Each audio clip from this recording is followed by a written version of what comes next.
infections. The WHO has admitted there is a big unknown about how many coronavirus infections are caused by people who don't have symptoms of the disease. One of its scientists had suggested it was rare for the virus to be spread this way, but the organisation now says up to 40% of infections could come from people who have no sign of being ill. And that could make the virus harder to stop, as our science editor David Shupman reports.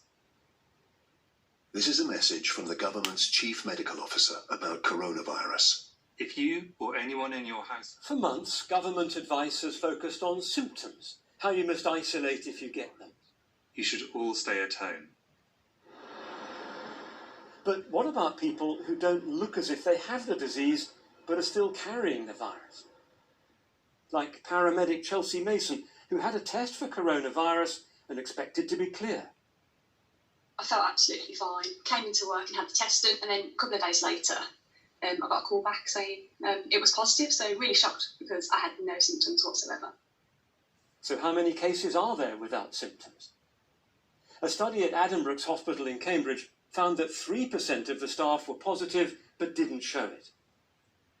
In the US, at a care home in Washington State, the numbers were higher. 56% of people with the virus had no indication of being ill. And on the Diamond Princess, a cruise ship off Japan, as many as 72% of positive cases showed no symptoms at all. So why does it matter if people have the infection but don't have any symptoms? Well, for two reasons. First, if someone becomes infected, it may take 5 days before they show any signs of illness. But for the 48 hours before their symptoms start, they could be passing the virus on.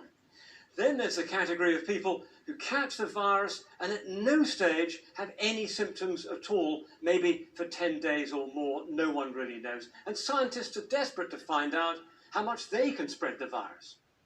One of the first things I thought about really was, oh my God, I've done 2 night shifts. I've come into contact with, 6 or 7 patients per night. I've been with my crewmate for 12 hours. As much as we minimise the risk, that there is still that risk there. And with me being positive and not knowing about it, I could have passed it on.